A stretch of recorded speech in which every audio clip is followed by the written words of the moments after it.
The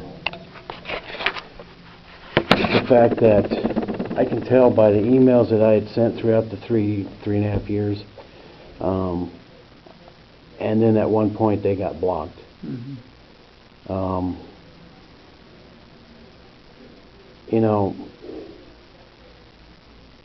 I'll start off, and everything's documented. Of course. Everything has been documented. I do mystery shops and I do business audits. Okay. All right? That's the first thing. My background is also mechanics, diesel mechanics, big diesel mechanics, marine and industrial diesels. I troubleshoot and I diagnose problems. Okay? That's why I'm very good at doing business audits and mystery shops and so on. Sure. That's why I know how to document things. Of course. I grew up around the space program. You know, my dad being a programming engineer. Been to some of the best schools in the country. You know, I'm no dummy. Sure. I've been treated like I am. To be honest with you, I've been treated like I'm got the education of this area, and I'm a foreigner. Okay? We moved here. We came back here. Well, my wife came back here to help her parents. Her dad was getting ready to go on dialysis. We were living in Dallas. We dropped everything and came out here. We moved up into a house up in Albuquerque, but then wound up buying one here in 2009. Sure.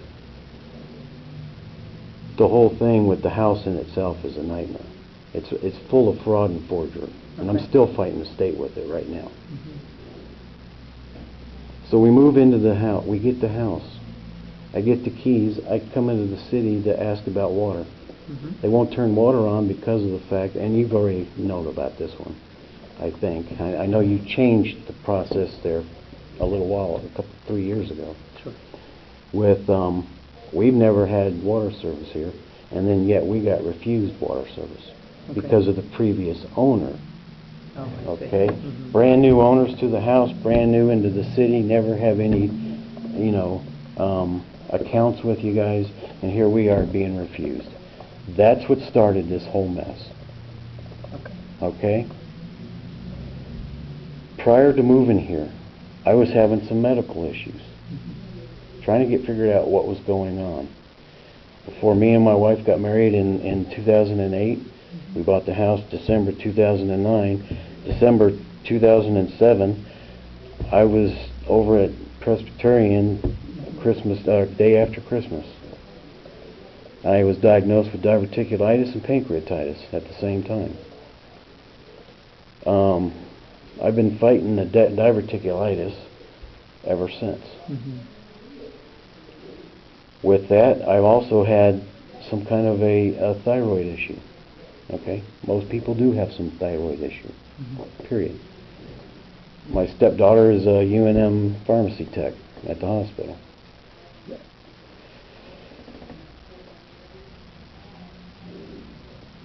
With what was going on, doctors were misdiagnosing me. Okay. They were putting me on some drugs, heavy-duty drugs, bad stuff. We moved in here, and here I'm dealing with the house, the fraud and the forgery and all that kind of stuff. Then I've got, next thing I know, I'm kind of getting that settled down. I'm dealing with my medical. The next door neighbor starts harassing me about this fence property line thing. Okay? He calls the cops because I put my hand on this fence. All right? We have no gate for our dogs. I'm trying to figure out what to do with my dogs, so I go over to the fence that's on my property, and I've got everything pictured as well. He calls the cops. The fiasco starts. Okay? We're into the house, what, 3-4 months now? 3 months? Everything's written. I go outside for the first time, and there's a bird nest up in my patio. I go spray it off. Well, there's a drainage problem out in the street. Okay, it's all documented. Everything's got pictures. You guys have the stuff. In fact, everything I have here, the chief has a copy of. Okay. So I go to the city. What can we do about this sinkhole that's sitting on top of the gas pipeline? Okay. The city won't do anything.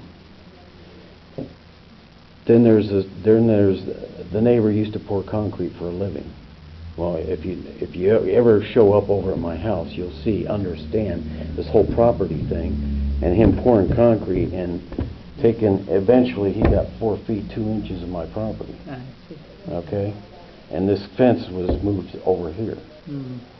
Gas company comes in when I'm complaining about this, worried about this gas pipeline and this sinkhole that's right on top of it. This is the same spot where this sidewalk is, where the neighbor had put a drainage pipe in. Well, you know what? I've been around the world and the country. Sure. I have never seen a city put in a drainage pipe like this was. Okay. I know who did it. Pouring concrete, come on. I wasn't born yesterday. Sure. So the city won't do anything about that pipe. Now it's got a big old gap about that wide in the sidewalk, completely across it. One of these kids hit it. New neighbors have moved in both sides with kids. Any of them hit it on a bicycle or something, or a trip, or that's a liability for the city. I've noted that to the city many a times. Which street are we talking about? Liz Circle. Liz Circle. Thank you. I live at 1105. Okay. All right, so the issue with the neighbor, I washed down my driveway with this bird nest and stuff. He calls the city. City water department shows up, they sit out in the truck, they drive off. They come back a few minutes later with a citation, or a warning notice. Okay. Okay, so number one, they've already bypassed their rules of a verbal and went to step number 2. Okay. Okay, so now we've got, all these little things start adding up.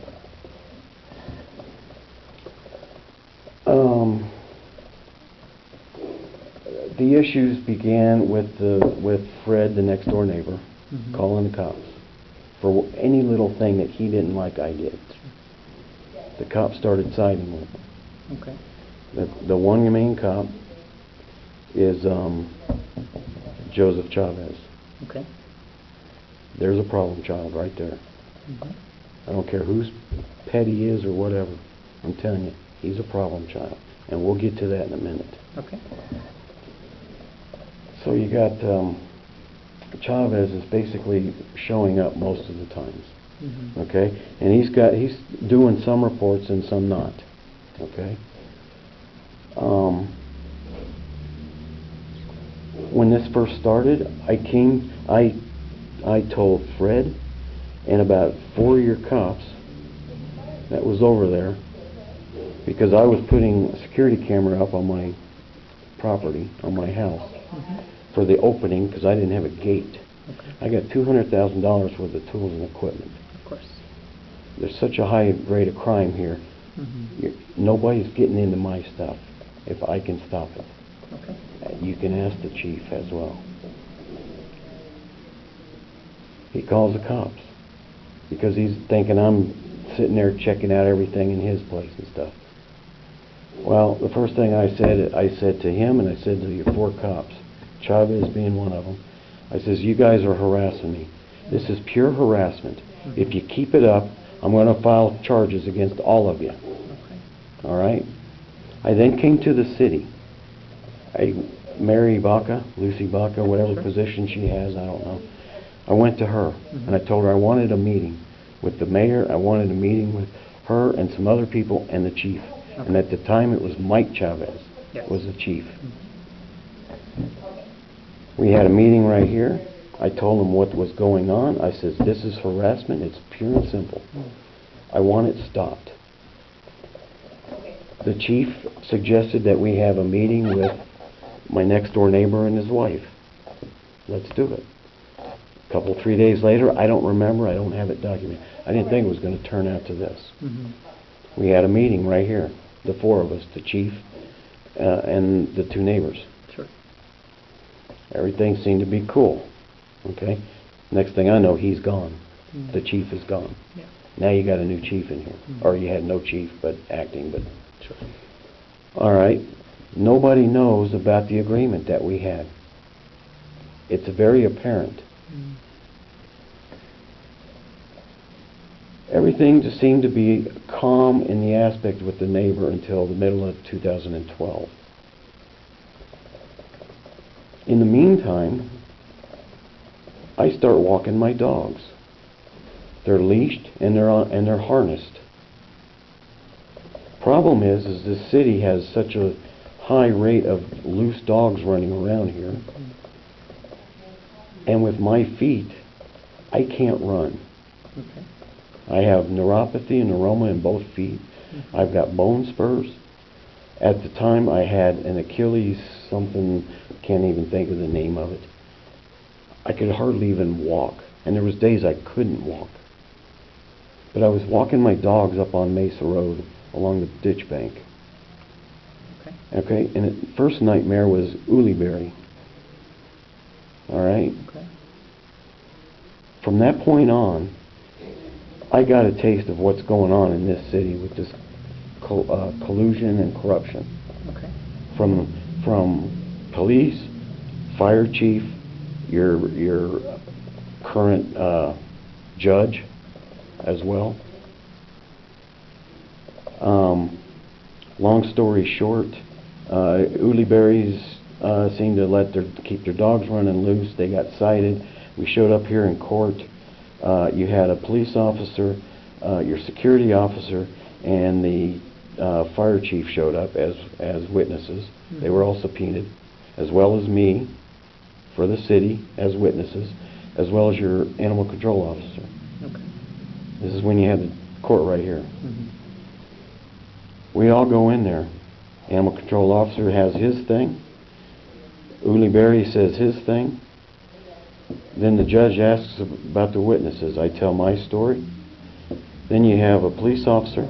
That was at the scene of the day, that day of the citation that she asked for, she being the judge. Okay. Then you had Jaramillo, security officer,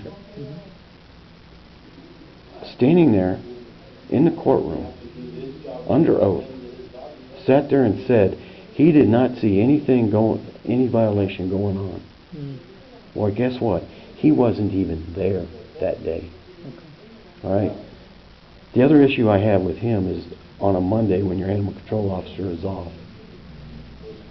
Jaramillo showed up at that Ulibarri location. This is 2 days prior in a police car. He's not a cop. He sure acted like he was a cop. He's a security officer. Sure. I found out that the security officer police car was being worked on, so he was allowed to use a police car. That's very wrong. So we're standing in the courtroom. I have pictures, I've got documentation, I've got everything. Judge didn't even look at my stuff. She looked at the Ulibarri. Okay. And then I later found out his relationship to, what's her name, Ulibarri here. Okay. Okay, and the water relationship, and I do my homework. Of course. So I start putting things together. Number one, you get 3 witnesses that's being subpoenaed by the city as witnesses for the city, and they're defending the defendant. Okay. You get one of those wasn't even at the scene at the time, and you get you got all 3 of those. They all basically said the same words, word for word. And with that being said, I know, talking with Jaramillo about a day or 2 before the courtroom, I saw him over here at the park, Eagle Park. And I says, you know what, don't even bother showing up. It's not even worth for you to show up. And he goes, oh, I'm going to show up. And I'm going to say there was nothing wrong doing. That's when it hit me. And when he was in the courtroom and he said that in front of the judge, Sure. he wasn't even there at that location. Mm-hmm. I had a real problem with that. Okay. The animal control officer did his job. Mm-hmm. That judge reamed him right there in that courtroom for doing his job. Why did you cite them when these three say that there was no citations? When I sat here the day before in your police station, Mm-hmm. having an anxiety attack over this thing, this was the fourth day. There was 4 days in a row that there was an incident over there with Ulibarri. Mm-hmm. There is not one police report. Mm-hmm. Not one. The only report was done was by the animal control officer. And the reason being is when he was there with the fire chief and the police officer, I was having an anxiety attack on that Mesa Road. Mm-hmm. Bad. I have never had one before, except for the day before over here at the chief's office. Mm-hmm. He had the fire department come over and look at me. They suggested I go to the hospital, and I didn't. The next day I'm over here on the ditch with the incident with the dogs again. Okay. Your fire chief pulls up in his truck, asks us if I need assistance. I told him yes. First I told him no. And then he asked me again. He never got even out of his truck. Mm-hmm. I'm laying on all fours. I told him I did. He asked me what for. I told him it was the same reason I was at the police station the day before. Whatever was going on, I don't know. Well, it wound up being the misdiagnosis and the drugs that they had put me on. Okay. Okay? Later that day, he backed up. Somebody from the city here in a white car pulled up next to your fire chief, talked to him, and then they both took off. He backed up and she took off. I don't know who it was. I was laying on the ground. A few minutes later, the animal control officer found me and the UPS driver. They both stopped and helped. And then Vidal got the fire department out there. And when I found out it was the fire department underneath this fire chief, I disconnected everything and went home. Okay. I don't want to have anything to do with this fire department if that's where your fire chief is leaving people. Okay. I got dates if you want it. That was August 11th, 2011. Okay. You can look at, I wound up driving myself to Presbyterian up here and they rushed me to the hospital by ambulance downtown, thinking I was having a heart attack. Okay. All right, that's in the middle of 2011. 3 months later, I wound up getting new doctors, finding out I had this, what's called Hashimoto's thyroiditis. It's part of an autoimmune thing. It's my immune system attacking a perfectly good thyroid. Sure. By the time they found it, my autoantibodies were off the charts. Most are 40 to, and one is 40 and 0 to 0 and 30 to 0. Mine was over 1,000 and 4,000. So then it took another, that was August, that was November. It took another year and a half to figure out what the hell I've got going on. Mm-hmm. Last year I was fighting with the diverticulitis for one, still. I was fighting this autoimmune thing, this Hashimoto's, whatever the hell is kicking my ass. And it is kicking my ass today. I mean, right now. Last year, at the end of February, when everybody finally just stayed away, and after the nightmare, after I caught them what they did over here, and I'll tell you, they've left me alone. Last year, I spent all of last year with doctors testing and so on. They were looking for a pituitary tumor. They were looking for adrenal tumors. They were looking for all kinds of crap. Mm-hmm. All right? They still haven't found it. All I know is I have autoimmune.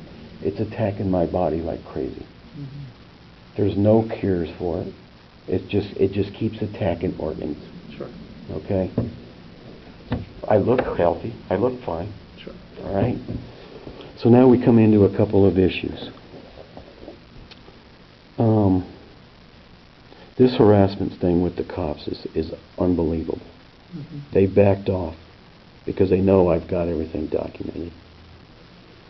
They know I'm not playing games. Mm-hmm. In fact, I'm putting that together for the attorney's disciplinary board. Okay. That's going against your attorney. Sure. Whether he is or not now, it doesn't matter. I spend a little time with, what's his name, William Sleaze down there.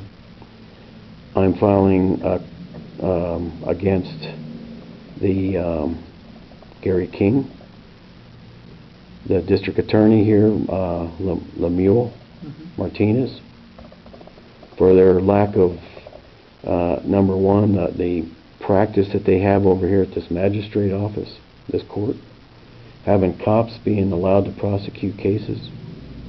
Okay? That's wrong. That's very wrong. And especially when you got cases with victims in it, like myself. Okay? When one of those cases includes your police officer, and I'm going to say this because I got him at it, okay? And I'm going to tell you why, and then I'm going to tell you what happened. Okay. Chavez. Mm-hmm. He started phone pranking me the day after we buried my father-in-law. October 4th, 2012. Mm-hmm. For 4 days, 5 days, I was getting these prank phone calls. Okay? First started off, I thought it was maybe a wrong number. Okay? No problem. But then when they'd just sit there on the phone, then I'd hang up and they'd keep calling me back. You know, 8, 10, 12 times and right in a row. There's a problem there. About the 5th day, I started talking to him. Oh, you can't find out who I am because I've got a private number. Okay?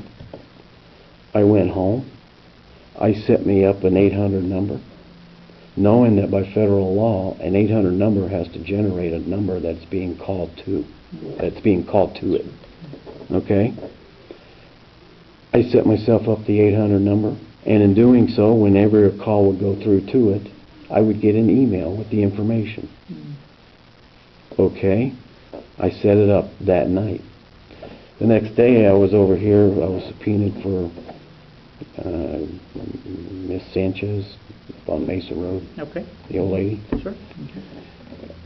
about the neighbor with the car noise and all that stuff, and the loose dogs. He was one of the big problems. I'm over here in your courtroom. I go outside to wait on the court, you know, and out there is Joseph Chavez. He's in there for something else. And he, you know, we said a couple things back and forth, but nothing, you know, derogatory or anything like that, you know. Well, after the court was done with, I went home. Within about 10 minutes, I got 2 of those calls. I let them go to voicemail. A few minutes later, I get 2 emails with this phone number on it. Okay? I look it up on the internet, and I didn't hit the $5 charge to find out whose name is on it, but I got the number. Sure. I called that number, and I says, and your lieutenant can say this, because he sat there and even repeated it almost word for word to me. He thought I couldn't find out who you were. You think I was playing games? I tell you what, it's very simple, because anything digital has a recording on it, no matter where it is. Somebody's got it. And then what I did is I set up an 800 number, and it gave me an email with your information. See how simple that was?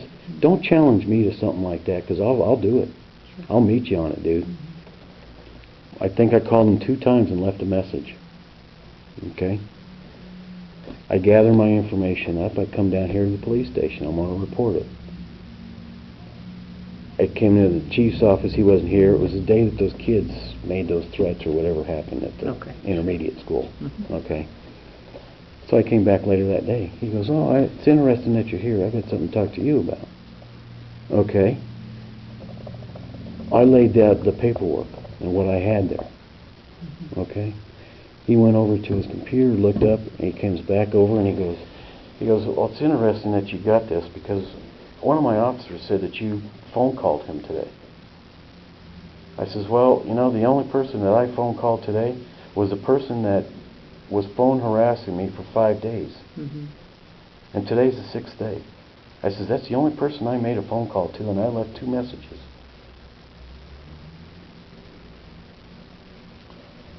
It was Chavez's phone. He goes, well, my officer recognized your voice. He goes, because you didn't leave a name or a phone number. I go, that's right, I didn't. I go, the only officer that would recognize my voice is Chavez. Okay, so we start putting things. I start putting things together. Me and the chief are blown away by it. I can't believe a cop would do that. He can't believe it. Okay. I go home. I left him the stuff. I go home. I told my wife what happened. She goes, I want to see an investigation. And you know, I'm like, you know what? After everything that's been going on, I've had enough. You know, this has gone too far. This took it to a new level. So I emailed the city and never heard back from him, of course. Went over here to the chief and he told me to get a third-party investigation to go to the state or to the county. So I went to the state. They initially refused to do an investigation. They refused the chief as well. I said, that's fine. I called the chief at the time. I can't think of his name. I called him and told him, I says, I'm on my way to the FBI. I says, that's wrong. I says, you know, you got a cop that's making phone prank calls, and now you've got another division that's sitting there refusing to do an investigation. Who do you go to? So I took the stuff to the FBI. They said that they would not do anything until they heard back from either the chief here or from the state when they close their investigation. Okay? 4.5 months goes by. Well, the state chief calls me up and says he's going to get an officer over there to get my stuff for me. So he sends an officer over a few days later. Got my stuff. Never heard anything for about 4.5 months. One day I was over here getting some of these records, and I asked the chief, I says, whatever happened with the investigation? He goes, oh, the case was closed. They found nothing wrongdoing. Really? Was that the FBI or was that? No, that was the state That cops. was state police. Yeah, Robert Correjo, if you want to know his name.